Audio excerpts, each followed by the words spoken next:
Olá, uma ótima noite para você que acompanha a nossa programação. Meu amigo, minha amiga, seja muito, mas muito bem-vindo a mais uma edição do programa Vejam Só. Sempre uma alegria, um privilégio poder entrar na sua casa, dividir esses momentos com você, com a sua família, a gente poder conversar, trocar ideias, ouvir as pessoas, ouvir quem pensa diferente, ouvir quem fala aquilo que a gente pensa, mas principalmente, esse é o nosso objetivo aqui, que você que nos assiste se interesse pelos assuntos. Leia, pesquise, estude e, a partir disso, então, consiga dar as suas respostas às perguntas que nós colocamos aqui todos os dias. Esse é o objetivo principal aqui do Vejam Só e eu fico muito feliz quando eu recebo ali as mensagens na minha rede social ou até através das redes sociais do programa também, o pessoal elogiando, dizendo que se interessou, que aprendeu, que observou questões que não tinham visto antes. Olha, é muito bacana e a gente realmente sente com aquela sensação do dever cumprido, tá bom? Por isso, seja muito bem-vindo, aproveite mais uma edição preparada com muito carinho para você que nos acompanha e gosta daquele que é o melhor debate teológico da televisão brasileira. Olha, na sequência, nós já vamos rodar a matéria de abertura, ela vai apresentar o nosso tema, um tema muito interessante, intrigante, que tenho certeza que vai fazer você pensar também, tá bom? Principalmente pela análise do texto bíblico que nós vamos fazer. Mas isso daqui a pouquinho. Antes, deixa eu apresentar os meus convidados aqui, eles que vão me ajudar nessa caminhada aqui, levando até você muito conhecimento, e conhecimento sempre pautado, obviamente, na Escritura Sagrada. Com muita alegria que o Vejam Só recebe novamente o reverendo Diego Rui Pereira, que é ministro da Igreja Presbiteriana do Brasil, em Tabuão. Reverendo, obrigado, viu, Diego, por aceitar o nosso convite, está aqui novamente no Vejam Só. A turma pedia demais, foi um debate muito emblemático, assim, muito assistido, muito comentado, que o irmão esteve aqui, né, na outra oportunidade. Seja muito bem-vindo novamente, Deus abençoe, meu irmão. Legal, Zeca, obrigado. Pastor Robson, prazer conhecê-lo. A você que nos assiste, boa noite. É uma alegria estar aqui novamente, participando desse programa, que é um marco na televisão brasileira. Sim. De reflexão teológica. Então é uma alegria estar aqui. Tenho certeza que teremos um tempo muito proveitoso. Então, vamos juntos, crescendo na graça e no conhecimento. Amém, exatamente. Tendo essa oportunidade de pensar um pouquinho e de refletir sobre essas questões bíblicas que muitas vezes interagem com o nosso cotidiano. E você vai perceber que o tema de hoje tem muito a ver com isso também. A gente vai aprofundar na sequência. Reverendo, eu vou pedir antes da gente começar para o irmão passar o endereço da igreja, para o irmão pastoreio, para quem nos assiste, se tiver interesse, fazer uma visita ali também, por favor. Maravilha. Nós estamos em Diadema, no bairro Tabuão, a Igreja Presbiteriana em Tabuão. A localização é a Avenida Água Funda, número 1267, no bairro Tabuão. Nós já estamos funcionando normalmente, claro que com algumas medidas restritivas ainda, mas já estamos funcionando, graças a Deus. Graças a Deus, retornando o mais próximo possível daquele normal que a gente conhecia. Sim. Esperamos que em breve isso aconteça de maneira integral. De novo, obrigado, viu, reverendo? Prazer é meu. Para você que nos assiste, durante toda a conversa, os contatos do reverendo estarão à sua disposição, tá bom? E-mail, Instagram, contatos da igreja também. Se quiser outras informações da igreja ou do Ministério do Irmão, são os canais oficiais para você procurá-lo, tá bom? Com muita alegria que o Vejam Só também recebe nesta oportunidade o pastor Robson Leandro de Magalhães. Ele que é da Igreja Brasil para Cristo, na cidade Nova São Miguel. Pastor Robson, obrigado também, meu irmão, por aceitar o nosso convite aqui essa noite. É uma alegria recebê-lo. Seja muito bem-vindo. Zeca, é um prazer. Reverendo Diego, graça e paz. É uma alegria, porém um grande desafio, em 3 aspectos. Primeiro, o tema é complexo. Segundo, assistir ao reverendo Diego com o Rodrigo, eu falei, meu Deus. E terceiro, é minha estreia. Então, realmente é uma alegria, porém, tem esses 3 aspectos que Deus prove a Deus permitir dessa forma. Sim. Com relação à estreia, sempre tem a primeira vez. Precisa ter, né? Não dá para começar na segunda. Mas eu espero que o irmão supere, às vezes, as câmeras, né? As luzes assustam, mas sinta-se à vontade, sinta-se em casa, tá bom? Tá no meio de irmãos. A nossa ideia aqui não é colocar ninguém em apuros, mas é que a gente leve quem nos assiste a uma reflexão, obviamente, a partir da visão bíblica que o irmão vai defender e pontuar aqui. Fica à vontade, tá bom? E obrigado. A gente vai tentar, na medida do possível, ajudá-lo também. Pastor, eu vou pedir para o irmão também passar o endereço da igreja para a gente. É padrão aqui no Vejam Só, né, da gente fazê-lo, por favor. Nós estamos ali na cidade de Nova São Miguel, em São Miguel Paulista, Avenida Moacir Dantas, Itapicuru, 473, a Igreja Brasil para Cristo. estamos funcionando de forma normal, entretanto, com algumas medidas restritivas, obviamente por conta da recém-pandemia que ainda estamos vivendo em todo o mundo. Sim, sem dúvida, caminhando para o final, para os acertos, mas ainda com cuidados que são sempre necessários, né, para a gente evitar situações piores. Os contatos do pastor Robson também à sua disposição, tá bom? Durante toda a nossa conversa, se quiser contactá-lo, dúvidas sobre o ministério, sobre a igreja, fique à vontade, inclusive sobre o tema também, os canais oficiais para você fazer, tá bom? Nós vamos conhecer o tema da nossa conversa. Nossa matéria de abertura vai apresentá-lo para você, vai colocar, obviamente, alguns questionamentos também. Na sequência, a gente volta já com as primeiras observações aqui dos nossos convidados. Vejam só. O versículo que diz: onde estiverem 2 ou 3 reunidos em meu nome, ali eu estou no meio deles. Muitas pessoas aplicam esse versículo de uma forma completamente estranha ao seu contexto. Normalmente as pessoas pensam que a promessa de Deus, onde estiverem 2 ou 3 reunidos em meu nome, ali eu estou no meio, diz respeito principalmente ao momento de adoração. Inclusive, esse versículo frequentemente é lembrado em cultos públicos em que há apenas um pequeno grupo de pessoas reunidas. Então, o raciocínio é o de que onde estiverem 2 ou 3 reunidos em nome de Jesus, ele estará presente.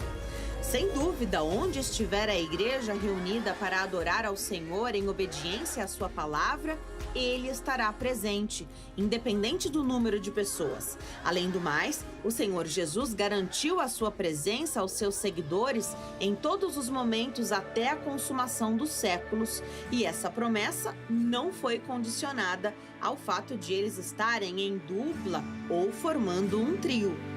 É importante ressaltar isso porque algumas pessoas chegam ao ponto de pensarem que o Senhor não estará presente em seus devocionais particulares, pois ele mesmo teria dito que só estaria presente onde estivessem 2 ou 3 reunidos em seu nome. Obviamente, isso não faz sentido algum, principalmente se pensarmos na doutrina da onipresença. Agora, isso levanta uma outra questão. Jesus estará presente nas reuniões dos ímpios? Fará parte desses momentos? Ou estará presente apenas entre aqueles que se reunirem em seu nome? Como você responde essa questão? Não sabe? Então prepare-se. Vamos conversar agora sobre o assunto no Vejam Só. Já estamos no ar. É uma questão muito intrigante e depois eu vou colocar um fato que me despertou para a gente falar sobre o assunto. Mas antes eu quero ouvir as respostas, né, e as opiniões dos meus convidados, respondendo, obviamente, a pergunta-tema do programa, como é padrão aqui no Vejam Só, a gente sempre iniciar por esse caminho. Então, eles vão responder essa pergunta, ainda que de maneira mais objetiva, né, direta, mas pontuando a linha que eles pretendem seguir e defender durante o programa aqui na sua exposição. Reverendo Diego, vou começar com o irmão, tá bom? Então, como é que o irmão responde a nossa pergunta-tema? Jesus se faz presente apenas quando os salvos estão reunidos em nome dele? Ou ele se faz presente no meio de todo mundo? Se é só em um grupo, como é que a gente, então, organiza isso com a doutrina da onipresença de Deus? Maravilha, Zeca. E a minha resposta talvez pareça intrigante, mas é não e sim. Boa. Deus está presente em todas as reuniões de crentes, de ímpios, mas ao mesmo tempo não. Quando eu falo de não, eu falo do modo dessa presença. Certo. E isso a gente vai aprofundar ao longo do programa. Mas Deus está presente em todos os lugares, em todos os lugares. E então, quando os ímpios se reúnem, seja para qual objetivo for, Deus está presente. E isso torna o ato ímpio ainda mais sério, porque o pecado é cometido na presença de Deus, né? Então, eu creio que a teologia sistemática e bíblica nos ajuda a entender isso. Deus está presente em todos os lugares, mas o modo dessa presença é diferente e é isso que talvez traga um esclarecimento maior para a questão. Teria um termo teológico para essa diferença da presença?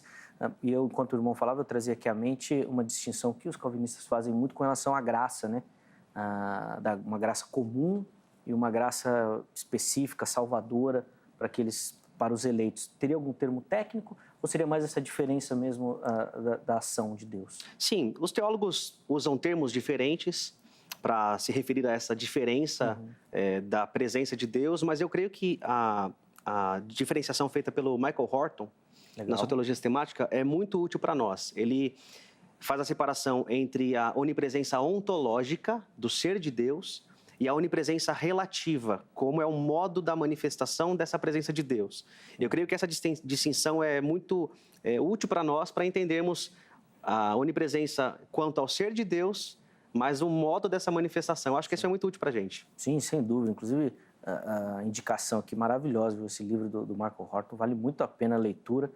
Um livro desse tamanho, da letrinha desse tamanho aqui, ó, que você vai se divertir lendo, ele vai ter muito assunto para ler também, vale muito a pena, viu?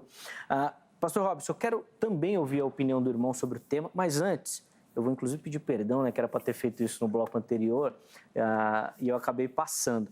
Mas eu estou aqui na mão com o material que o irmão trouxe, vou pedir para o irmão falar bem rapidamente para a gente sobre o livro aqui, esse livro que tem comigo, que inclusive é endossado aqui também pelo pastor Jamierson, é um parceiro do Vejam Só. Por favor. Sim. Esse livro, Evangelismo, a Urgência da Última Hora, eu sou capelão, então eu entendo que há uma urgência por parte da igreja em trazer uma palavra, em trazer a palavra Legal. única nesse momento pandêmico. Eu escrevi com base em tudo o que aconteceu, do desespero das pessoas. Legal. E eu percebi como as pessoas procuravam um acalanto, e apenas o evangelho que pode trazer esse acalanto às pessoas. Então, está dividido, primeiro, a parte teórica, na segunda parte, prática, e por fim eu trago alguns testemunhos dos trabalhos que eu realizei. É um livro bastante prático mesmo, para poder auxiliar os pastores, Sim, líderes, enfim. Sem dúvida, inclusive era isso que eu ia comentar, tem muitos exemplos práticos, né, vários tópicos aqui de aplicações para a sua vida também nesse sentido. Se você tiver interesse, procure pelo Reverendo Robson, tá bom? Os contatos estão à sua disposição também, tá bom? Bom, pastor, vamos lá para o tema, então. Como é que o irmão responde à nossa pergunta? Jesus se faz presente apenas nas reuniões dos salvos, aqueles que se reúnem em seu nome, ou não? Ele se faz presente em todas as reuniões, no meio de todos? Como é que o irmão coordena essas ideias? O reverendo Diego, ele trouxe uma forma diferente, mas eu convirjo na maneira que Deus ele se encontra presente em todos os ambientes, inclusive dos seres humanos. Horton fala sobre isso, e Gruden, ele também é muito interessante a forma que ele traz da modalidade de Deus em estar com os humanos e com a criação. O texto de Mateus 18, 20, me permite trazer essa forma, é uma fagulha deste aspecto demonstrado pelo panorâmica bíblico, né, do que as Escrituras elas nos mostram da presença de Deus com os salvos e também com os ímpios. Então, a ideia é acerca da manifestação de Deus nesses lugares e com estas pessoas determinadas. Muito bom, a gente tem muitos aspectos para aprofundar, inclusive da própria utilização do texto de Mateus 18, 20, que a gente vai poder falar um pouquinho sobre isso. Mas antes eu quero abrir a oportunidade para você que nos assiste participar também, obviamente dando a sua opinião, dando a sua visão sobre o tema que nós estamos tratando. Só você acessar aqui, @programa Vejam Só, que é o nosso perfil lá no Instagram.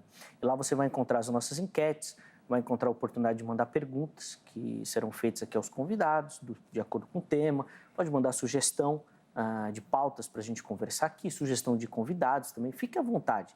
É o canal ideal para você criar essa interação aqui com o programa, tá bom? Nossa produção sempre atenta ali às mensagens que nós recebemos. E lá você vai encontrar as enquetes. Só lembrando que o Vejam Só é gravado. Então, se você entrar agora lá no nosso Instagram, não vai ser essa enquete que eu vou mostrar que você vai encontrar. Porque a gente precisa colocar a enquete antes, para dar tempo de você votar, mandar a sua participação e a gente usar no programa, tá bom? Então, não se assuste. Mas se você entrar lá agora, vote na que estiver disponível, tá bom? Fique à vontade. A enquete que a gente separou para esse programa foi a seguinte. E é a pergunta tema, né, do nosso programa aqui. Jesus se faz presente apenas entre os salvos que se reúnem em seu nome? Trazendo à memória aqui aquilo que diz o texto de Mateus 18, 20, né? Onde estiverem 2 ou 3 reunidos em meu nome, ali estarei e me farei presente com eles. Sim, Jesus se faz presente apenas entre os salvos ou não. Jesus se faz presente em todas as reuniões, tá bom? Vote e depois mande o seu comentário. Tá? Na postagem seguinte você justifica a sua escolha. Nós vamos tentar colocar algumas justificativas aqui também para a gente conversar sobre o tema, tá bom? Reverendo Diego, eu quero muito falar sobre o texto que a gente separou, Mateus 18, mas não agora ainda. Não agora. Agora eu queria colocar uma questão prática do assunto e a gente conversar um pouquinho sobre isso, que foi a situação que me despertou para a gente falar sobre o tema. Não sei aqui quantos nos acompanham, não sei os irmãos também, se acompanharam com frequência a CPI, que foi realizada agora no Senado Federal, relacionada à pandemia e tudo mais. Eu não quero entrar nos aspectos políticos, mas uma fala de um dos senadores me chamou a atenção. Um dos senadores que não é um cristão professo, ou ainda se é cristão, vamos dizer assim, ele não é de fé evangélica, certo? Mas ele disse em uma das reuniões, depois de ter sido acusado ali por algum dos depoentes, fazendo uma analogia, inclusive, com uma frase que o presidente usa demais, que ele falou que Deus não está acima de todos, Deus está no meio de nós. E esse senador, inclusive, não é um cara muito reconhecido pela sua prática ortodoxa, vamos dizer assim, né? Eu vou ter que falar, eu não queria entrar nos detalhes, né? Mas ele é homoafetivo, né? Homossexual assumido, declarado, casado com outro homem, tem filhos, inclusive, eu acho, né? Adotados e tudo mais. Mas ele falou essa frase, Deus está no meio de nós, se colocando como Deus presente, e aquilo me chamou a atenção. Falei, poxa, e agora? Como é que fica essa situação? Deus está presente, está no meio de nós, está no meio dos pecadores, se faz presente. É possível que a pessoa chame para ele desse jeito, assim, essa autoridade? Como é que você observa essa questão, reverendo? Por favor. É uma fala interessante mesmo, porque reflete um pensamento muito comum da sociedade hoje, que é uma ênfase na imanência de Deus, na proximidade de Deus com a criação, mas despreza o outro lado, que é a transcendência de Deus, a sua total exaltação e soberania. E isso, obviamente, a gente não pode esperar que uma pessoa que não crê na Escritura tenha um entendimento correto, mas nós que somos cristãos devemos entender corretamente como que esse atributo de Deus se manifesta. E para isso, Zeca, eu acho que é muito didático para quem está em casa a gente falar brevemente sobre essa questão do atributo da onipresença. A teologia, desde muitos séculos atrás, já tem feito a seguinte distinção entre atributos comunicáveis, que Deus compartilha conosco, de alguma maneira, de alguma medida, como, por exemplo, bondade, justiça, misericórdia, e os atributos incomunicáveis, aqueles que somente Deus tem, que Deus não compartilha com ninguém. Quando enfatizamos os atributos comunicáveis, a ênfase é na imanência. Deus está próximo de nós. Quando enfatizamos os atributos incomunicáveis, falamos da transcendência de Deus.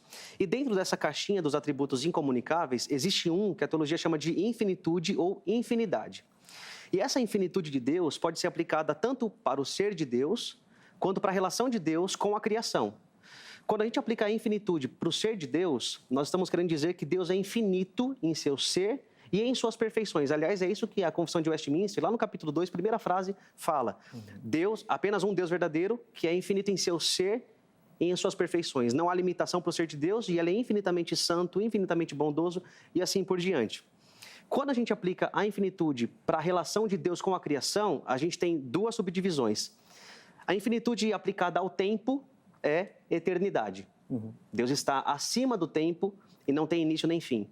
Quando a infinitude é aplicada ao espaço, aí a gente fala da onipresença. E só Deus tem isso. Porque os teólogos sistemáticos costumam discorrer sobre o assunto dizendo que existem 3 formas de alguma coisa ocupar o espaço. Primeiro, em relação às coisas físicas, materiais, o modo de uma coisa física ocupar o espaço é um modo limitado. Exemplo, nós estamos aqui, não há nenhuma possibilidade de outro corpo físico estar onde eu estou agora. Segundo modo, se refere aos espíritos. Os espíritos ocupam o espaço de um modo definido.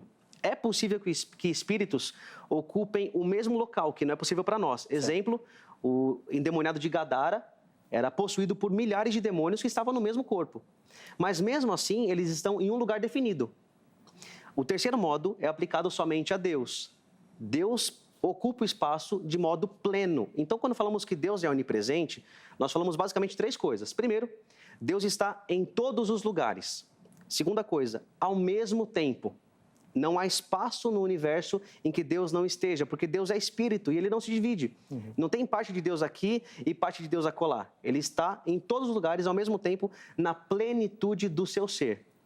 Então é isso que a Escritura ensina de maneira muito clara em diversos textos. E eu trouxe aqui apenas dois textos, se você me permite, eu quero citar rapidamente, que são muito conhecidos, mas aprofundam esse conhecimento para nós. Primeiro, Jeremias 23 e 24, que diz assim, estou lendo na NVI.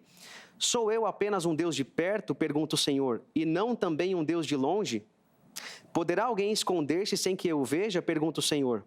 Não sou eu aquele que enche os céus e a terra, pergunta o Senhor. Isso é interessante, porque alguns anos atrás, uma banda cristã fez uma música, que é muito bonita, inclusive, mas tem um trechinho lá que a letra fala, és Deus de perto e não de longe. E eu entendo a lógica da letra, que é enfatizar a proximidade, a imanência de Deus. Mas, mesmo sendo uma frase bonita, é errada teologicamente e biblicamente falando, porque Deus está perto e também longe, no sentido de que ele está ocupando todo o universo. E o texto talvez mais conhecido é o Salmo 139, 7 a 10, que diz, para onde poderei escapar do teu espírito? Para onde poderia fugir da tua presença? Se eu subir aos céus, lá estás. Se eu fizer a minha cama na sepultura, também lá estás. Se eu subir com as asas da alvorada e morar na extremidade do mar, mesmo ali, a tua mão direita me guiará e susterá. Então, Zeca, Deus está presente em todos os lugares, ao mesmo tempo, na plenitude do seu ser. Agora, é importante dizer que, quando falamos isso, nós não queremos dizer que Deus está limitado ao espaço, porque Deus é acima do universo, Deus criou o espaço e o tempo, Deus não está preso ao espaço e Deus não é o espaço, Deus não é a criação. Isso, voltando à sua fala inicial, é panteísmo. Então, nós cremos que Deus está presente, mas ele está totalmente acima da criação. Quando o capítulo 6 de Isaías fala que Isaías viu o Senhor assentado sobre um alto e sublime trono, muita gente entende que o trono é alto e sublime, mas o texto hebraico deixa claro que o alto e o sublime é o Senhor. Ele está totalmente exaltado em outra realidade, ele é transcendente. Pastor Robson, como é que o irmão responde a essa questão? Ou coloca, né, essa observação dessa frase desse senador que eu citei aqui, Deus realmente está no meio de nós, no meio de todos nós, independente da nossa confissão de fé. Como é que o irmão analisa essa questão? Primeira coisa que nós devemos observar, que isso é uma defesa para quando uma pessoa, quando no ato da evangelização, a pessoa sempre diz, né, Deus também está comigo. Então, as pessoas usam isso de uma maneira para poder se defender. A psicologia trata isso de uma forma bastante interessante.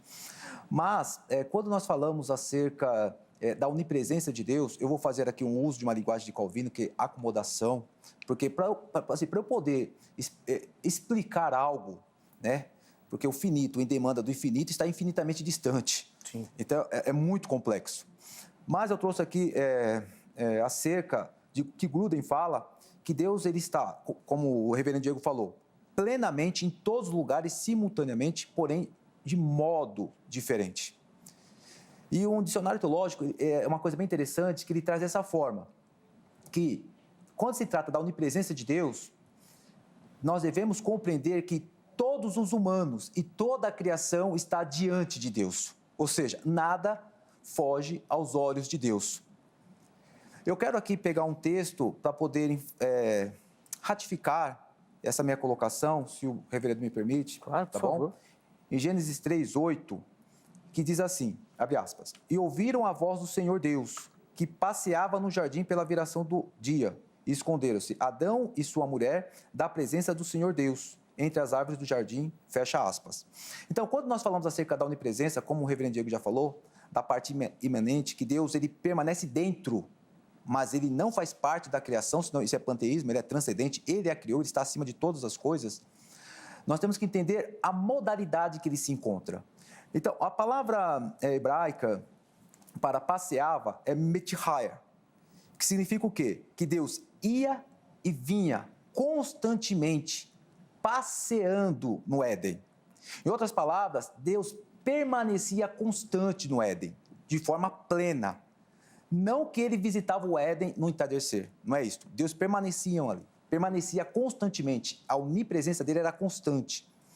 Bill, ele fala que o jardim foi o primeiro templo de Deus. Eu sigo essa linha porque ela é bem interessante, porque a presença de Deus era constante. A palavra que algumas comissões optaram por voz pode ser também som.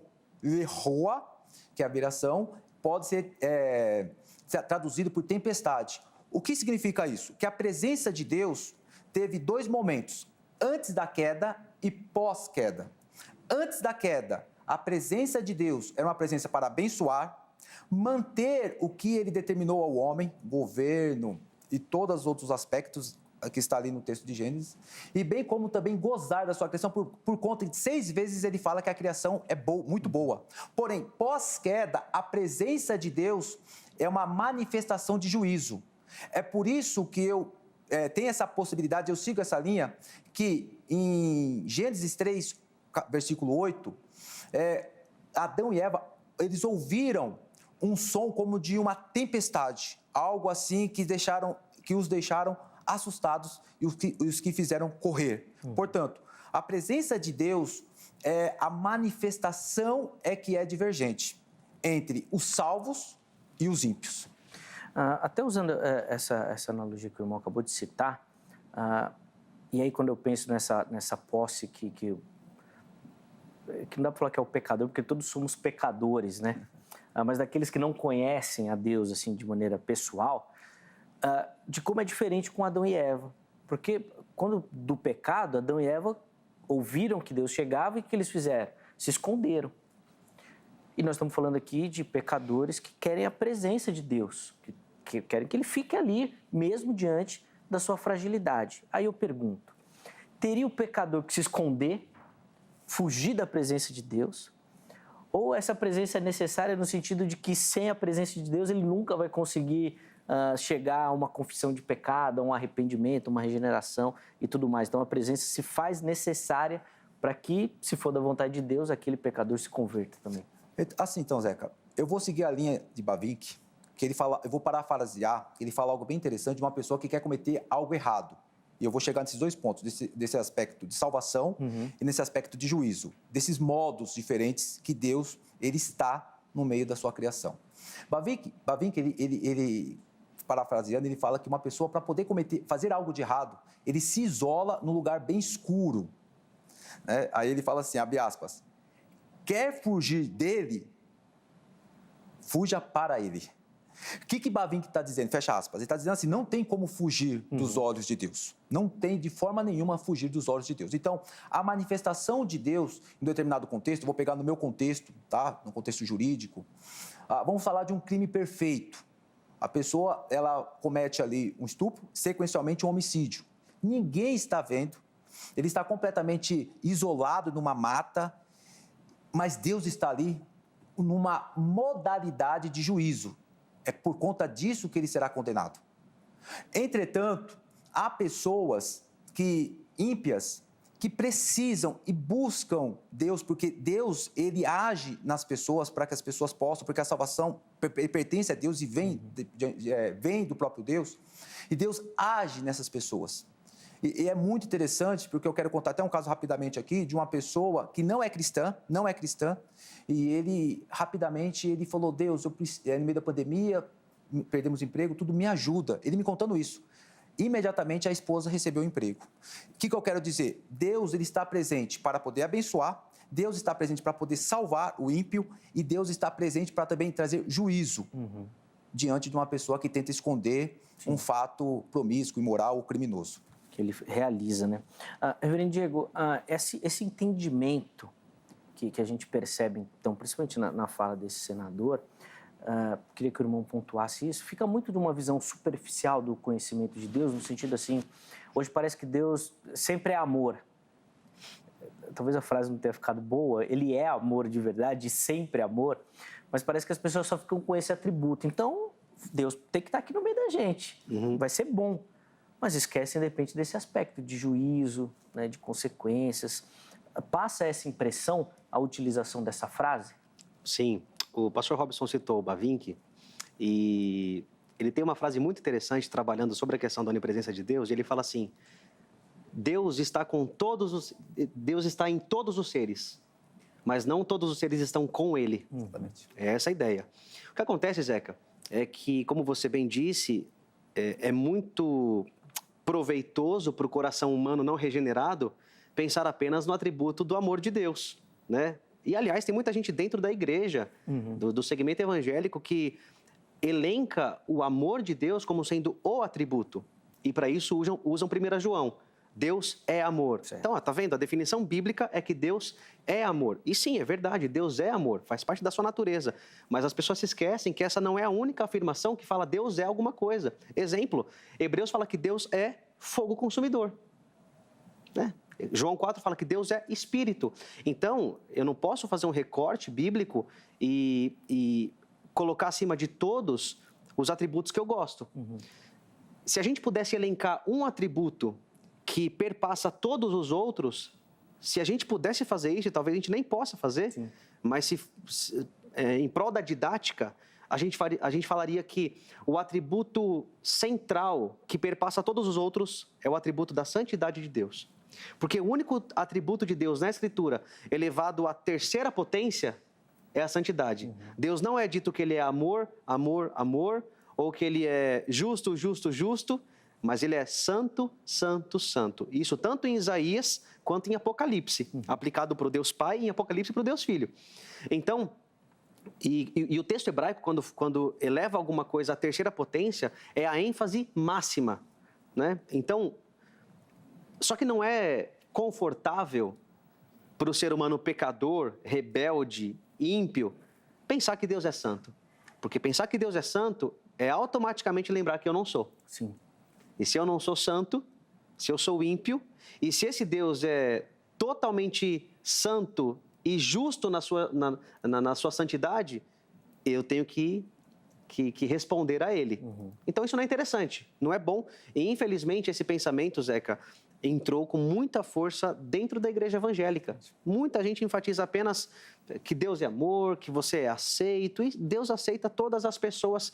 Só que o critério de Deus é arrependimento e fé, né? Então a gente precisa enfatizar isso a fim de sermos bíblicos, porque senão a gente vai fazer uma propaganda enganosa, né? A propaganda de uma vida cristã fácil, uma vida cristã que não necessita de arrependimento nem no começo nem na continuidade, uma vida cristã sem cruz, e isso é, como diria Bonhoeffer, uma graça barata. Sim, sem dúvida. Até agora acho que estava fácil para vocês, não era difícil lidar com essas questões, mas eu quero pontuar um outro aspecto quando a gente fala da presença de Cristo, e aí, de maneira literal mesmo, ele presente, corpo físico. Os relatos dos evangelhos demonstram que se tinha um lugar que ele estava, era entre os pecadores. Se tinha um lugar que Jesus gostava de estar, era lá. Inclusive, era apontado por isso, né? Olha lá, Jesus está lá no meio dos pecadores, come, bebe, fala, toca neles. Bom, se Jesus fisicamente estava lá, por que ele não vai estar espiritualmente, hein, reverendo Diego? Sai dessa aí para mim. Vamos lá. Aqui a gente entra naquilo que eu falei no começo, a onipresença ontológica e relativa. Mas, especificamente na pessoa de Cristo, a gente tem que fazer uma diferenciação, tá? Cristo, quando estava encarnado aqui na Terra, andando entre nós, ele veio para buscar e salvar o que estava perdido.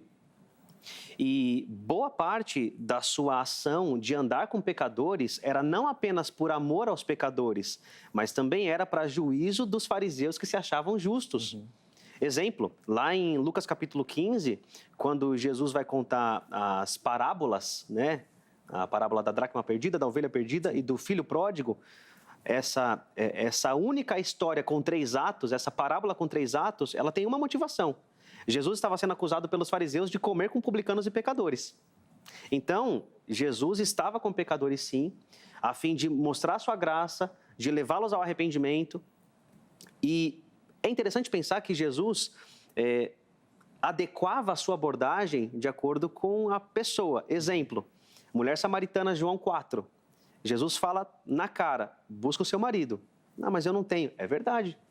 Você teve 5, e o que agora está com você não é. Então, na cara, você sabe que você está numa dinâmica totalmente errada. Se você volta a um capítulo, tem a conversa com Nicodemos. E Nicodemos era um doutor da lei, um mestre em Israel. E Jesus fala para ele, você é mestre e não entende o que eu estou falando? É necessário você nascer de novo, porque se você não nascer da água e do Espírito, você não entrará no reino dos céus. Então, Jesus estava com pecadores, tanto para mostrar sua graça, quanto também para mostrar juízo para pecadores não arrependidos. Exemplo, o jovem rico. O jovem rico é um exemplo muito claro de proximidade de Cristo, mas que é uma proximidade para falar, olha, a linha é essa, a minha exigência é essa. Sim. E isso não foi seguido. Agora, uma coisa em relação à pessoa de Cristo, só um breve adendo, um breve parênteses. Cristo é o único ser teantrópico, com duas naturezas, natureza divina e natureza humana. E na época da Reforma, os luteranos cunharam uma expressão chamada ubiquidade de Cristo. E essa doutrina da ubiquidade, ela era baseada no entendimento, também de uma expressão latina cunhada pelos luteranos, da communicatio idiomatium, que é o seguinte, os atributos, as qualidades da natureza divina passaram para a natureza humana de Cristo e vice-versa. Ou seja, as naturezas se confundiram. Isso é um erro, já desde o começo da história da igreja, é uma heresia chamada nestorianismo, né? Isso vai desembocar nisso. Então, por isso, os luteranos acreditavam que toda vez que alguém celebra a Santa Ceia, juntamente com o ministro e toda a congregação, Cristo está fisicamente lá. Por quê? Porque a sua natureza humana recebeu os atributos divinos, dentre os quais a onipresença. E aí a ala reformada disse, não é assim. A natureza humana de Cristo permanece humana e Cristo está, de acordo com a sua natureza divina, através do seu Espírito presente. Então, Cristo agora, exatamente agora, está no céu. Cristo está no céu, ao lado do Deus Pai. Através do seu Espírito, porém, a sua natureza divina está conosco. Então, só para fazer essa diferenciação que é importante. Essa distinção. E aí, pastor Robson, Jesus estava lá com os pecadores, andava, comia, se fazia presente com eles e fazia questão de reforçar isso. Nós não estamos querendo tomar posse de Cristo só para nós e não é assim? Zeca, eu estava na minha pauta sobre isso. O evangelicalismo brasileiro tomou posse de Deus e não é isso que a Bíblia mostra. Inclusive, na oração de Jesus, ele cita assim, Pai Nosso que está nos céus. Não é meu Pai. Isso é bem interessante, esse é o exemplo para a igreja atual do Brasil. Eu vou pegar uma carona no que o reverendo Diego falou, acerca de ele estar presente, e eu quero usar esse aspecto ontológico, inclusive do Novo Testamento, porque o Espírito Santo é Deus. E o Paracletos, Jesus, ele fala allos, que no grego significa outro igual a mim. Então, Jesus ratifica que ele virá. Quem virá? O outro igual a mim, do grego allos. Qual é a função do Espírito Santo? Convencer o homem do pecado. Quem convence o homem do pecado é o Espírito Santo. E o Espírito Santo não pode convencer quem é salvo. Ele só pode convencer quem é pecador. Então, Deus, ele está sim no ímpio, neste modo, qual a manifestação, seguindo a ideia de Gruden? De convencê-lo que ele é um pecador. Não somente ele, mas todos nós, porque a salvação é pela graça, obviamente. E alguns textos são interessantes, como Atos 8. O tipo estava lendo, sozinho, estava lendo. Ele estava querendo uma resposta. Ele não era convertido. Sem Cristo não tem salvação. Felipe, vai até a carruagem, explica para ele. Cornélio, Atos 10, era um prosélito de Portão. Ele não era salvo. Tem pessoas que falam, ele não era, ele estava orando. A salvação é só com Cristo. E é por conta disso que ele manda chamar Pedro. Então, Cristo, ele é fundamental para a salvação de qualquer indivíduo. É por isso que Deus age no ímpio, na pessoa do Espírito Santo, para convencê-lo internamente que ele precisa de uma salvação. Quantas pessoas nós deparamos que não têm esse conhecimento teológico, né? Que não conhece as Escrituras como os pastores conhecem, mas está tentando ler, está tentando conhecer, está tentando chegar próximo de Deus, e Deus simplesmente diz assim, vai até lá e explique sobre mim. Então, as Escrituras demonstram que Jesus amava estar entre os pecadores, e nós devemos seguir, obviamente, também este exemplo, o exemplo bíblico dos evangelhos. Sim, sem dúvida, sem dúvida. Meu irmão, você que nos acompanha agora, se acerta aí na poltrona, no sofá, que agora eu quero entrar de maneira mais incisiva no texto que nós colocamos como base aqui para a nossa conversa. E talvez você vai precisar se acertar aí, porque você vai ouvir coisas diferentes do que você ouviu durante toda a sua vida na leitura desse texto. Mateus 18, 20 fala o seguinte, estou com ele aberto aqui, ó. Porque onde estiverem 2 ou 3 reunidos em meu nome, ali estou no meio deles. Ou seja, Jesus afirmando que está no meio daquelas pessoas reunidas e reunidas no culto, né, reverendo? Então, quando está naquela reunião inclusive é um texto muito usado naquelas reuniões de oração, que às vezes tem pouca gente, né, para o pessoal se fortalecer, né? 2 ou 3 é suficiente, tal. Tem essa garantia da presença de Deus aí nessas reuniões a partir da leitura desse texto, reverendo Diego? Vamos lá, Zeca. Esse é um texto que, sem o contexto, não é corretamente entendido. Aliás, todos são assim, mas esse especificamente, né? Se a gente pega só esse versículo e para extrair uma verdade sobre a onipresença de Deus, a gente faz uma exegese, que é colocar um sentido no texto, não uma exegese, que é extrair o sentido do texto. Então vamos lá. Para a gente entender esse texto, eu quero só dar um passo para trás e contextualizá-lo. O Evangelho de Mateus foi escrito mais ou menos em 60 depois de Cristo, com um público-alvo muito definido: judeus e prosélitos. Judeus, gentios que haviam se convertido ao judaísmo e que haviam se convertido também. Então, tem 2 alvos principais: evangelização e edificação. E dentre os temas principais do Evangelho de Mateus, existem talvez 2 preocupações que, na verdade, formam apenas uma, de Mateus, que é mostrar que Jesus é o cumprimento das profecias do Antigo Testamento, aquele que é o verdadeiro Messias, o rei verdadeiro que traz o reino dos céus. Por isso que essas 2 vertentes no Evangelho de Mateus estão muito presentes.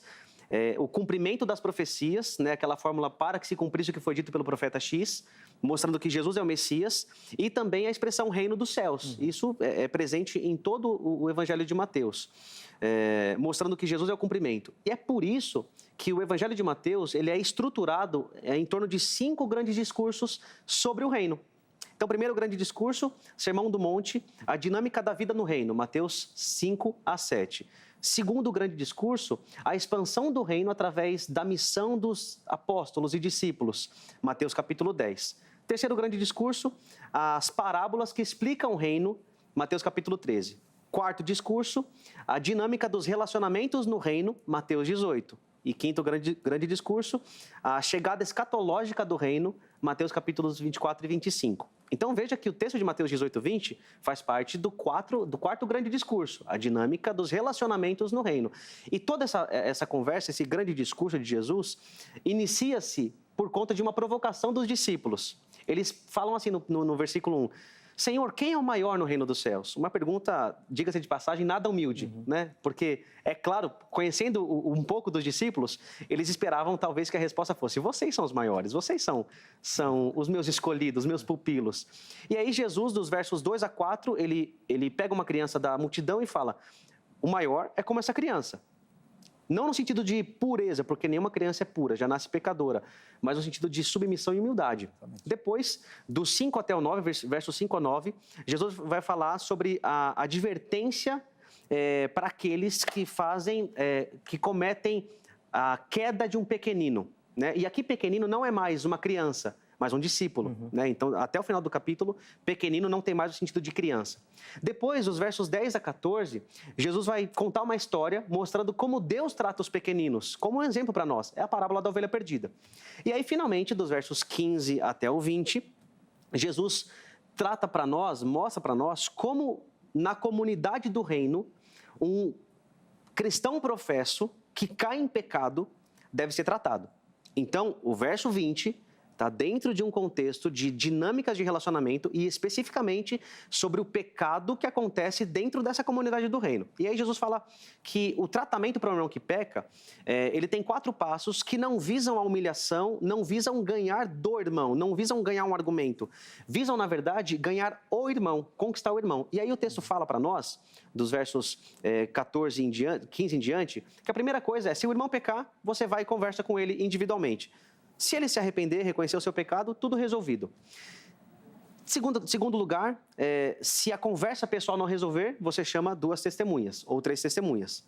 Se o irmão, nessa conversa coletiva, entender o seu erro, confessar o seu pecado, ele, então, está perdoado, está tudo certo. Se não resolver, aí trata-se com a igreja, expõe-se o pecado para a igreja, a fim de que a pessoa entenda o seu erro. E aí, por fim, se nada disso resolver, aí então a fala de Jesus é: tratem como gentio. E um gentio, dentro da comunidade judaica, era alguém que não fazia parte da comunidade dos eleitos, do povo de Deus. Então, inclusive no texto grego, a expressão que para nós é traduzida como trate-o como gentio, lá é o verbo estim, que é gentio.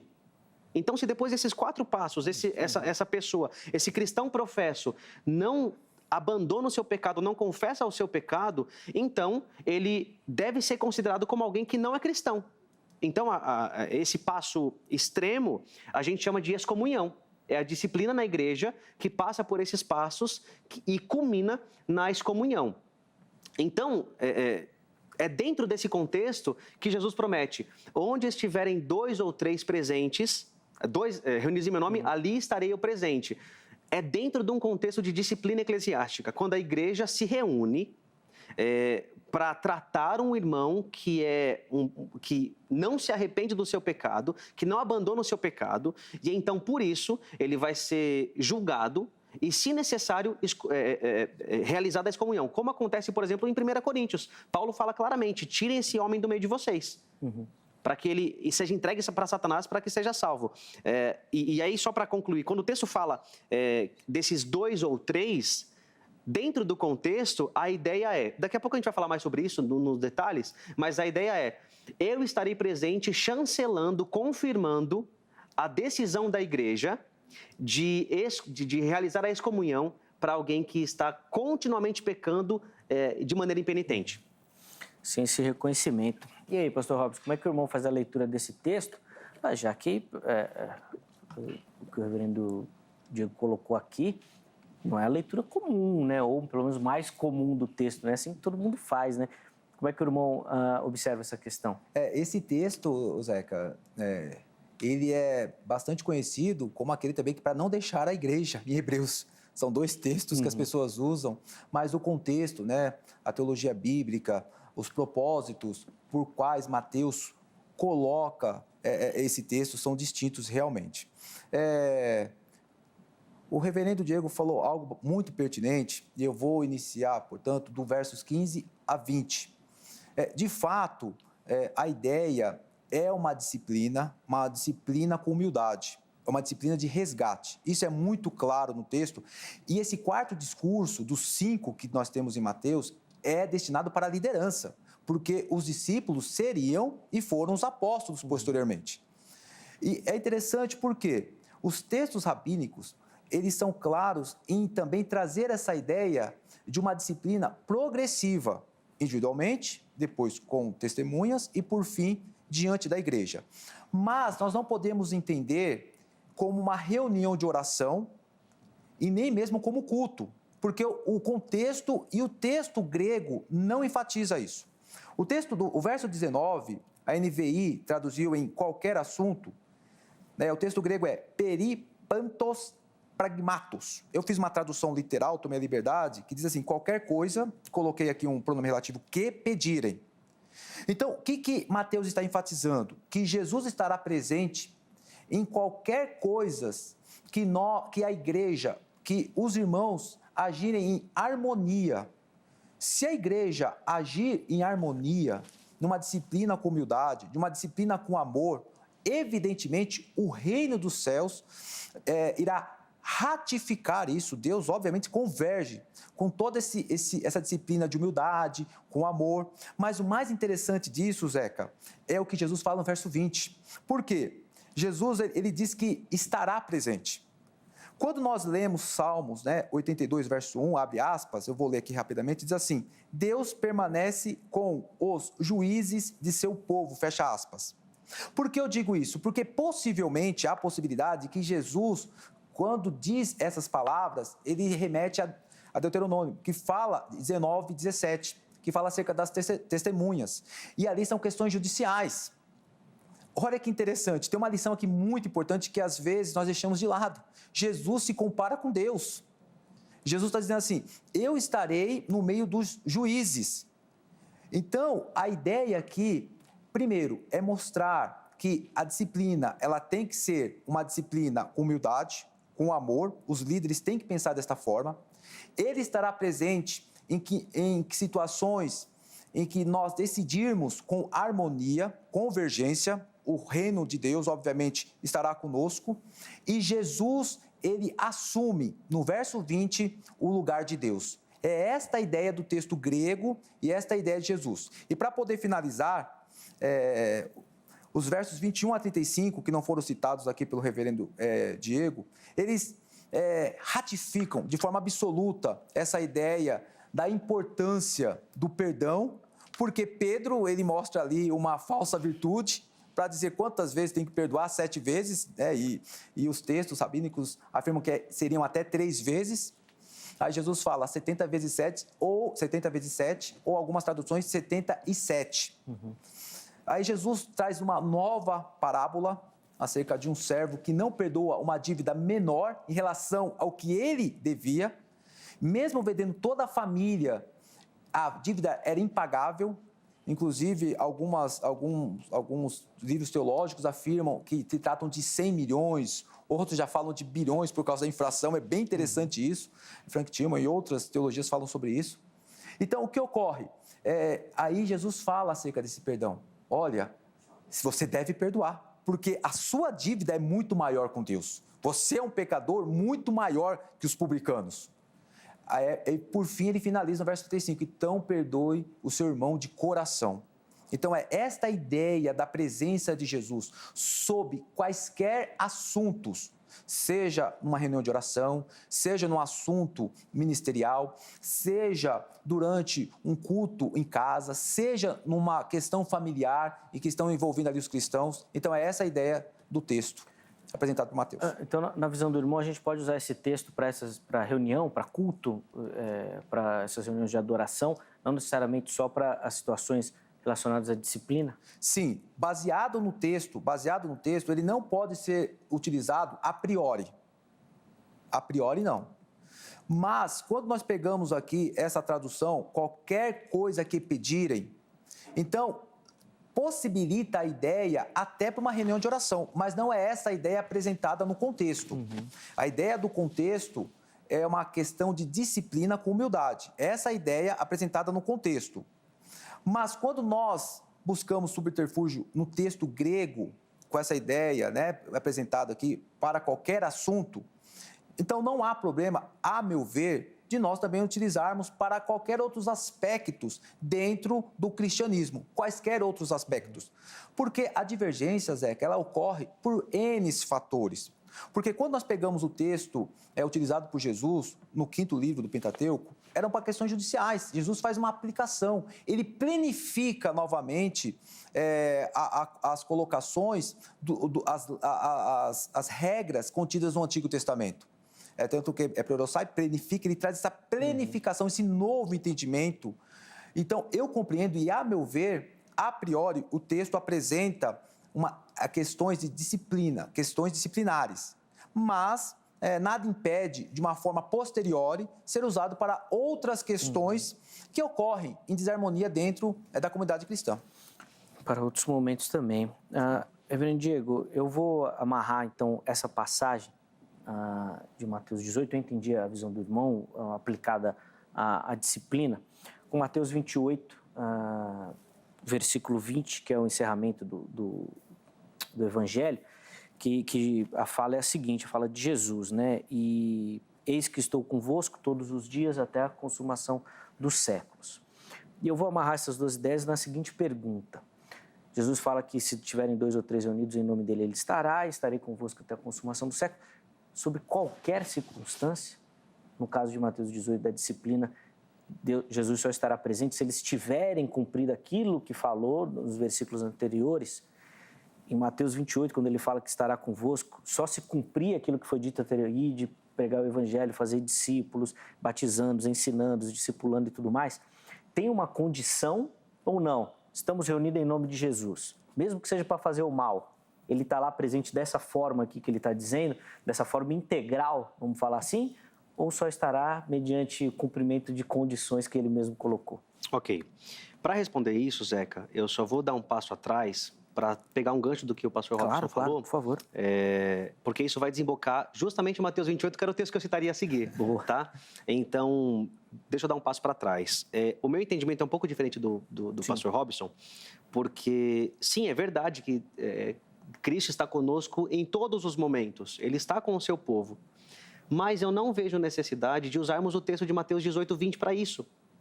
Porque o texto de Mateus 18, ele tem algumas provas para mim que são inegáveis de que o contexto ali é disciplinar. E aqui eu quero citar algumas dessas provas para a gente. Por exemplo, a primeira prova é que Jesus usa uma linguagem similar, praticamente igual, de uma outra usada em Mateus 16, verso 19, quando ele fala para Pedro o seguinte: eu lhe darei para Pedro as chaves do reino dos céus. O que você ligar na terra terá sido ligado nos céus. E o que você desligar na terra terá sido desligado nos céus. Isso ele fala para Pedro em Mateus 16, 19. Ele fala a mesma coisa em Mateus 18, 18, agora aplicando para os apóstolos. Digo-lhes a verdade. Tudo o que vocês ligarem na terra terá sido ligado no céu. E tudo o que vocês desligarem na terra terá sido desligado no céu. Então, o uso para Mateus 16 e Mateus 18 é exatamente o mesmo. Qual que é o assunto, então? O assunto é as chaves do reino do céu. A ideia de ligar e fechar, de abrir ou cerrar. Ou seja, a igreja tem o poder, e isso eu vou falar com cuidado para não ser mal entendido, a igreja tem o poder de externamente dizer quem faz ou não parte do reino de Deus, através da vida da pessoa, de um comportamento cristão, certo? Já que a árvore é conhecida pelos seus frutos, a igreja tem esse poder das chaves de falar, olha, a sua vida penitente, arrependida, devota, piedosa, comprova que você é um crente. Então você faz parte da comunidade dos salvos. Você não, você já foi procurado 1, 2, 3, 4 vezes, não se arrependeu, então você não demonstra que faz parte do reino de Deus. Então, o assunto, Jesus faz esse elo com Mateus 16 e Mateus 18, 18. Outra coisa, a construção grega dessa fala, digo-lhes a verdade, ou de acordo com a revista atualizada ou revista corrigida, que é a versão que talvez o pessoal mais usa, né? Em verdade vos digo. A construção lá, no grego, é amen, logo, himin. E essa declaração, amen, logo, himin, em verdade vos digo, ela é não apenas uma declaração solene para enfatizar a importância de algo que será dito, mas também para ressaltar a veracidade e a importância de algo que foi dito antes. E uma vez que Jesus faz o elo com Mateus 16, das chaves, é como se ele dissesse, lembram do que eu falei antes? Agora eu confirmo a veracidade e a importância disso.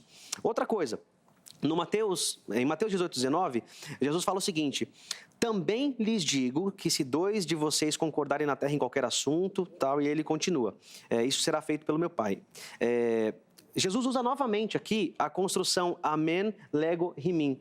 E aí a Ara traduz muito bem dizendo, também em verdade vos digo. E esse também, esse advérbio no grego palim, ele funciona como um marcador que adiciona itens relacionados ao assunto anterior. Então, o versículo 19, ele está dentro do contexto imediatamente anterior de disciplina eclesiástica. E aí, o termo que o pastor Robson usou, que é o pragmatos, esse é um termo interessante, as traduções são variadas. E eu gosto muito da sugestão que o Carson faz, que hoje provavelmente é o maior erudito em Novo Testamento. Ele fala que o termo pragmatos pode ser traduzido como qualquer assunto judicial. Porque esse mesmo termo aparece em 1 Coríntios 6 e é esse o uso. O uso de uma situação judicial. E, por fim, para a última coisa, Jesus fala no verso 19, se 2 de vocês concordarem, o verbo aqui é sinfonel, da origem a palavra sinfonia, né? E a ideia aqui de sinfonel é concordar depois de negociações, depois de discorrer sobre um assunto tratado. Então, para mim é claro, o assunto de Mateus 18, 20 é sim disciplina. Cristo está no meio dos juízes, como foi bem citado pelo irmão, chancelando a disciplina. Então, se a igreja, com muita oração, e a ideia de oração aqui é pedir orientação, sabedoria de Deus, para que a decisão, que é uma decisão difícil, radical, extrema, de tirar alguém da comunhão da igreja visível, a ideia de oração é essa, pedir sabedoria de Deus. Então, esse contexto para mim é claro. E Mateus 18, e Mateus 28, como é que funciona? Bom, para mim, Mateus 28 é um exemplo de um texto que pode ser usado para acreditar e descansar na promessa da presença de Cristo em qualquer situação com o seu povo. E aí, Zeca, você falou uma coisa interessante. Cristo está com o seu povo mesmo no meio do pecado, mesmo na bagunça, como é que é? Bom, sim, Cristo está presente. Cristo está presente no meio do seu povo. E aí, para mim, um exemplo claro disso, em Apocalipse, nas 7 cartas, Jesus é apresentado como aquele que anda no meio dos 7 candeeiros, no meio daquele que anda no meio das igrejas. E se você lê as igrejas, a grande maioria estava imersa em heresias, em pecados, em frieza e mornidão.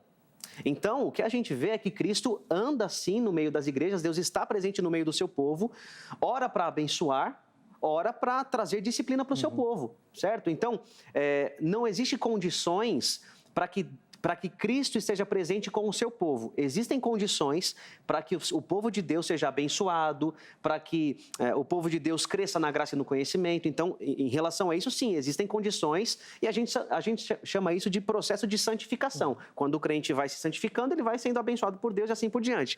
Mas não existe condição de, olha, se vocês obedecerem à ordem de pregar, aí sim eu estou com vocês. Se não, não. A presença de Deus não é condicional com o seu povo. E isso, para nós, é tanto uma bênção quanto também um alerta. Um antigo puritano dizia o seguinte nos seus sermões. Ele falava, eu tenho 2 notícias para vocês. Uma muito boa e uma muito ruim. A muito boa é, Deus está aqui. A muito ruim é, Deus está aqui. Depende de qual lado você está. Sim. E isso para o ímpio, obviamente que para o ímpio é juízo. Para o crente pode ser disciplina, tá? Então, Cristo está presente, mas isso não significa que nós temos liberdade para fazer o que quisermos, né? Até porque se tivermos um comportamento assim, Mateus 18, passos para a disciplina, né? Sim. Então, eu creio que é dessa forma que a gente entende. Pastor Robson, a gente vai caminhando para o final desse bloco aqui, mas eu quero ouvir também a visão do irmão nesse sentido da presença de Cristo de maneira livre, assim, sem questão de obrigação de você cumprir alguma coisa ou fazer. Por exemplo, no texto da leitura ali de Mateus 28, eu já ouvi muito estudioso falando que ela é condicionada ao cumprimento da grande comissão. Então, se a pessoa não vai, se a pessoa não prega, se a pessoa não ensina, Deus não está. Como é que o irmão faz essa leitura? Inclusive naquela questão de Mateus 18 também, reunidos em meu nome, mas só de falar o nome de Jesus já vale? Ou tem que reunir em nome dele, seguindo os princípios dele também? Bom, Mateus 18, eu concordo com o reverendo Diego. Realmente, o texto ali é muito claro. A minha área é bíblica. Às vezes, quando nós sistematizamos, cometemos alguns equívocos. Há textos claros que falam acerca de reunião, de oração e outras coisas. Tem textos bíblicos diversos que falam que Deus está presente com o seu povo. Isso é muito óbvio e eu concordo com ele. Essa parte posterior é apenas uma observação por conta da questão grega, mas eu estou com o irmão. É bem interessante essa colocação dele. Agora, acerca de Mateus, quero usar Mateus 28, porque ele é bem interessante para poder afirmar acerca da presença de Jesus em quaisquer circunstâncias. Bom, Mateus 28 tem um contexto bem interessante, porque Jesus fala assim, todo poder me foi dado do céu e da terra. A palavra poder, que eu gosto de usar por autoridade, é exousia. Aí ele fala em uronoi e eptesge. É interessante porque as preposições, elas se alternam. Em uronoi significa dentro do céu. Toda autoridade me foi dada dentro do céu. Essa autoridade é compartilhada entre o Pai, Filho e Espírito Santo. Porém, epi, a preposição é sobre a terra. Jesus, ele está plenamente, ele tem autoridade sobre toda a terra. A partir do momento que ele diz, tetelestai, está consumado, esse é o texto derradeiro que traz a iminência da ascensão dele. Por que eu digo isso, Zeca? Porque é uma coisa bem interessante. Quando Atos 1, quando ele diz, para eles permanecerem em Jerusalém até que do alto seriam revestidos de poder, o dínime, ali está atrelado a expansão do cristianismo. É interessante porque Deus, eu vejo aqui lendo a Bíblia, Deus não conta tudo, porque se ele contasse tudo nós desistiríamos, obviamente. Mas o texto está dizendo assim, que eu estarei convosco por causa que esta expansão vai causar a vocês morte. Essa expansão vai causar perdas, prisões, sofrimentos. Vide Paulo. O primeiro grande perseguidor foi Cláudio, no ano 41 a 54 depois de Cristo, é o contexto de Hebreus. ele traz ali uma primeira grande perseguição. Posteriormente, Nero, que foi, né, um louco que perseguiu muitos cristãos. Mas a ideia desse texto é dizer assim: eu estarei com vocês em todas as situações. Isso para os cristãos. Estarei com vocês em todas as situações, porque neste momento o meu reino ele será implantado definitivamente, embora relativamente, desculpa aqui a forma paradoxal, mas é isso que Jesus está dizendo. Agora o meu reino, por meio de vocês, a igreja nascerá, só que vai trazer consequências graves a vocês, que o único que não morreu, segundo a história, foi João. Os demais todos passaram por um grande martírio, inclusive os pais apostólicos, apologetas, pais da igreja, até hoje. 360 milhões de cristãos são perseguidos anualmente, 100 mil morrem. Então, é essa a ideia que Jesus está dizendo a eles. Foi dada a mim toda a autoridade sobre a terra, agora vocês vão expandir o cristianismo, porque o evangelho ele é expansivo. E eu estarei com vocês em todas as circunstâncias, boas e más. Porém, quando se trata dos ímpios, a presença de Deus é uma presença de juízo. É uma presença distinta para os salvos. Mas também há uma presença, como eu já trouxe aqui no programa, de um aspecto soteriológico, porque há ímpios que estão buscando uma resposta e as respostas elas se encontram somente no Evangelho. Há algo bem interessante que eu vi numa aula, no meu mestrado, que foi muito interessante, que eu quero aqui falar rapidamente para poder encerrar. Por favor. O único espaço que pode preencher uma alma vazia é Deus. É por isso que não há respostas em outros lugares. Sem dúvida. A gente vai caminhando para o final desse bloco, mas no próximo bloco, por isso eu quero que você que nos acompanha fique ligadinho aí, os meus convidados vão oferecer, obviamente, uma aplicação disso para você. Poxa, e agora o que você tem que fazer com tudo isso? Principalmente com foco na segurança da presença de Cristo, desse amor, de que Ele está conosco. Porque às vezes a gente fala... Tá, mas mediante condição, poxa, às vezes eu caio no pecado, será que ele me abandona, será que eu não estou... Essa segurança da nossa caminhada. Fica ligadinho que é no próximo bloco, tá bom? Antes do intervalo, 2 recadinhos para você. O primeiro da Grade, Academia Teológica da Graça de Deus, parceira aqui do Vejam Só durante esses 20 anos do programa. Você que gosta do estudo das Sagradas Escrituras, quer se aprofundar no seu conhecimento das visões teológicas, da teologia, procure pela Grade, código 11 3115-0819 é o telefone da Secretaria-Geral, que fica aqui em São Paulo. Mas a Grade tem unidades espalhadas em todo o Brasil, além daquele formato EAD, online também, que é uma ferramenta muito, muito importante, muito utilizada. Então, liga lá, pega as informações, veja os cursos oferecidos, os módulos e tudo mais, para quem sabe você se tornar o próximo aluno da Grade também, tá bom? Vai aparecer o nosso QR Code, que é o passaporte que vai te levar lá para o canal oficial da HIT no YouTube. Todos os vídeos do Vejam Só estão aqui armazenados. Então, se você perdeu alguma conversa, se você quer rever, se você quer compartilhar o nosso conteúdo, tudo aqui no canal oficial da HIT no YouTube. Se você não é inscrito, se inscreva no canal, tá bom? Compartilhe com outras pessoas também, que tem ali material de muita qualidade, não só do Vejam Só, mas, obviamente, os outros programas da emissora também. Então, você assiste... Você dá o like e você compartilha o nosso conteúdo também, tá bom? Divulga aí para outras pessoas, para a gente poder chegar em outros lugares também e levar esse conhecimento e essa meditação e reflexão da Palavra de Deus a muita gente. As demais redes sociais da HIT, para você que gosta, tudo à sua disposição. Tem o nosso site também. São várias formas de você interagir com a emissora e com a programação, obviamente, também, tá bom? Intervalo rápido. O Vejam Só vai, mas daqui a pouquinho nós já estaremos de volta.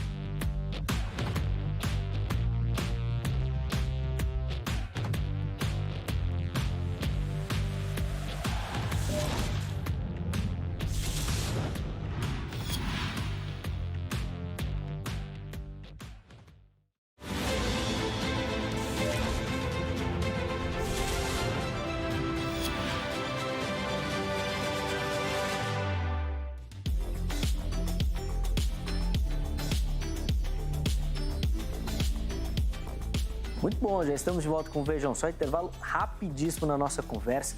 Hoje falando sobre a presença de Jesus. Será que apenas no meio, nas reuniões dos crentes? Todos os lugares? Como isso funciona? Meditando e nos aprofundando, principalmente no texto ali de Mateus 18, no versículo 20, recebendo aqui o reverendo Diego Rui Pereira e também o pastor Robson Leandro de Magalhães, ambos nos ajudando nessa caminhada. Na sequência, eles vão oferecer para você, obviamente, uma aplicação do tema, mas principalmente reforçando esse aspecto da segurança, da presença de Cristo em nossas vidas, tá bom? Fica ligadinho que é na sequência. Antes, eu quero dar aquela moral para você que nos assiste, nos acompanha e manda sua foto para participar aqui do Vejam Só. Lembrando que todo mundo que manda foto vai concorrer a um presente da produção. Recentemente, nós sorteamos uma Bíblia de estudo, né, enviamos de presente para um telespectador e nós estamos providenciando aí o próximo presente. Estamos escolhendo. Mas vai mandando a sua foto aí, que daqui a pouquinho a gente mostra aqui qual será o presente da vez, tá bom? Você manda a sua foto pelo nosso perfil do Instagram, @programa Vejam Só, ou se você preferir pelo Facebook, facebook.com/programa Vejam Só. Escolha a rede social que você usa, que você prefere e manda a sua foto por mensagem. Aproveita agora, você está assistindo, já faz aquela selfie, ou se quiser fazer uma foto mais produzida, pode fazer também e mandar. Envie com o seu nome completo, a cidade e o estado, tá bom? Para a gente poder dar o crédito direitinho aqui para você. Nossa primeira foto vem aqui da capital paulista, exatamente da cidade de São Paulo. E quem vai aparecer aí para você, acompanhando, obviamente, também o Vejam Só, é o Dione Moura. Tá aí o Dione. Dione, meu irmão, obrigado, viu, pelo carinho, acompanhando a nossa programação, fez a selfie ali, mandou pra gente também. Deus abençoe, meu irmão, um forte abraço a você, toda a família. Deus derrame muita graça aí na sua casa também, tá bom? Nossa próxima foto vem lá do Rio de Janeiro, da cidade de Cabo Frio, Rio de Janeiro também, que participa demais aqui do Vejam Só. Rejane de Oliveira, acompanhando também o Vejam Só, tá ali ao fundo. Boa, Rejane, obrigado, viu, minha irmã, pelo carinho. Bacana, um sorrisão ali, nos acompanhando. Deus derrame muita graça aí na sua vida, na sua casa também. Eles que mandaram já vão concorrer e podem ser os ganhadores desse presente que a produção vai preparar, tá bom? Vai mandando a sua foto aí para a gente mostrar aqui também, tá bom? A sua participação. Antes da participação dos convidados aqui, deixa eu também dar voz para você que nos assiste. Eu vou colocar os comentários que nós separamos, todos na sequência, para a gente poder realmente dar voz a você, tá bom? A primeira foto é da Leal, vai aparecer aí o perfil dela, tá bom? Ou dele, desculpa. E o comentário foi o seguinte, ó. Claro que não. Se fosse assim, como é que uma pessoa incrédula iria ouvir a voz dele? Respondendo a nossa enquete. Então, ela acha que Jesus se faz presente em todas as reuniões, não apenas dos salvos. O arcanjo fala o seguinte: a cruz também é para os perdidos, que podem ser achados. Fazendo, eu imagino, esse mesmo raciocínio do anterior. O J.R. Mello: Jesus se encontra até com os pecadores. Vemos isso na Bíblia em algumas passagens. A gente conversou sobre isso também, viu, J.R.? Obrigado pelo carinho. Eu encerro com um comentário da Juventina. Ele disse que estaria convosco todos os dias até a consumação dos séculos, não apenas nesta ocasião. Acho que dela faz referência que não apenas à reunião, né? Não apenas ao culto, mas que Jesus estaria presente em todos os momentos da nossa caminhada. Obrigado, Juventina. Antes do encerramento, eu dou o placar geral aí da nossa enquete, tá bom? Deixa eu facultar agora a palavra aqui aos meus convidados. Diego, vou começar com o irmão, fazendo uma aplicação, obviamente, do tema, mas reforçando essa segurança, que às vezes parece que a gente perde em algum momento. Agora Jesus me abandonou, agora não está comigo, agora está, não está. Como é que fica essa questão, por favor?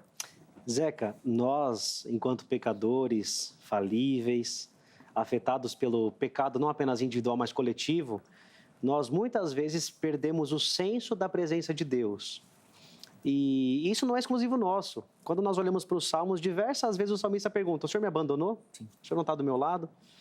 Mas nós não podemos andar por vista ou, parafraseando, por sentimentos ou por sensações, mas por fé. Cristo prometeu que estará conosco, e Ele está conosco. Quando nós nos sentimos abatidos, desanimados, enfraquecidos até pelo pecado, Ele está conosco. Ele prometeu isso. Agora é importante nós pensarmos, e eu queria me dirigir agora para dois públicos especialmente. Primeiro, para o cristão, aquele que é um membro professo, que crê na palavra de Deus, que confia em Jesus como seu Salvador. Ele prometeu que estaria conosco, mas o senso da presença de Deus, já disse, ele é volúvel muitas vezes, mas eu diria que na maioria das vezes esse senso é comprometido por conta do nosso próprio pecado. Isaías 59:2 diz que são os nossos pecados que fazem separação entre nós e Deus. Então, se nós e se alguém está assistindo não tem mais o senso da proximidade de Deus, vale a pena a avaliação. Será que não existe algum pecado oculto? Algum pecado não confessado? Isso é importante, porque o crente, ele é abençoado com a certeza da presença de Deus, mas essa certeza pode ser ofuscada pelo pecado. Então, isso é uma coisa que é importante citar. Agora, apenas reforçando o que eu falei antes, sentir não é o parâmetro do crente. Nós nos baseamos na palavra de Deus. E Cristo prometeu, então eu devo confiar na sua promessa. Ele está comigo em qualquer momento. Segundo público é aquele que talvez nos assista em casa ou talvez na internet, que não é um cristão, que não confia em Jesus.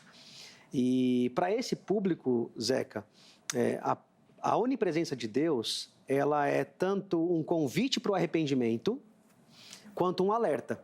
Então você que está em casa, você precisa saber que Deus está com você, ao seu lado te sustentando. E por isso a nossa reação deve ser de fé e arrependimento, mudando o rumo da nossa vida e depositando toda a nossa fé e confiança em Cristo.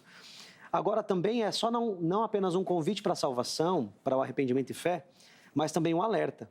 E eu me lembro de Apocalipse 14, que diz para nós que naquela visão em que João vê a punição dos pecadores não arrependidos, o texto fala que a fumaça do tormento desses pecadores não arrependidos subirá na presença do Cordeiro. Então muita gente fala, não, o inferno é inferno porque Deus não está lá. Não, Deus está na sua ira. Então, usando a citação que o pastor Robson fez do Bavinck, e na verdade isso é muito interessante, porque o Bavinck, ele faz uma citação de Agostinho num comentário dos Salmos. E a citação é, você quer fugir de Deus? Fuja para Ele. Então, você que é cristão, deleite-se e descanse na certeza de que Cristo está com você. Se você não é cristão, corra para Deus, se arrependa e crê no Evangelho. Boa. Pastor Robson, a palavra está com o irmão também. 2 minutinhos aí, por favor. Tá bom. Eu quero pontuar 2 coisas para complementar o que o reverendo Diego falou. Primeiro, a presença de Deus não significa salvação. A presença de Deus não significa que a pessoa é salva. É por isso que Ele está em todos os lugares de forma plena. Porque às vezes as pessoas pensam, Deus está comigo porque eu sou salvo. E não é bem assim. As Escrituras não mostram isso. O segundo ponto que eu quero enfatizar são com os líderes e pastores, para que eles observem o texto de Mateus 18, reverendo Diego, e observem como Deus é amoroso para poder disciplinar, porque essa disciplina ela é progressiva e ela é de conquista, não para mostrar senhorio, hierarquia, autoridade.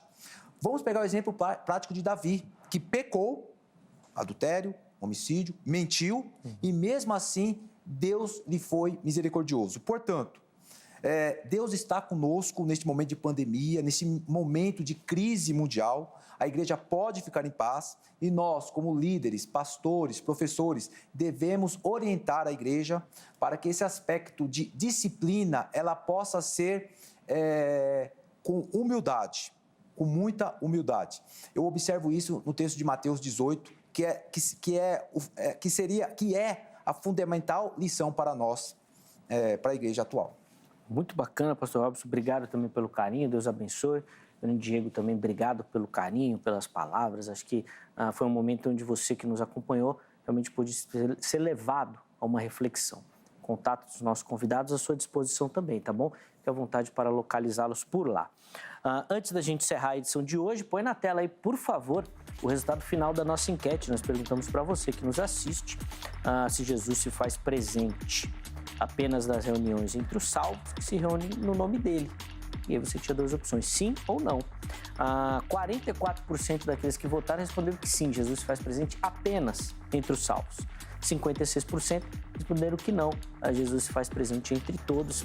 É claro que muitos daqueles que responderam sim colocaram algumas ponderações também nesse sentido, fazendo muito coro com aquilo que foi dito pelos nossos convidados. Obviamente ele está presente, mas de maneiras diferentes também, tá bom? Muito obrigado a você pelo carinho, pela audiência, um forte abraço. Amanhã, se Deus permitir, nós estaremos de volta com mais uma edição do programa Vejam Só. Até lá!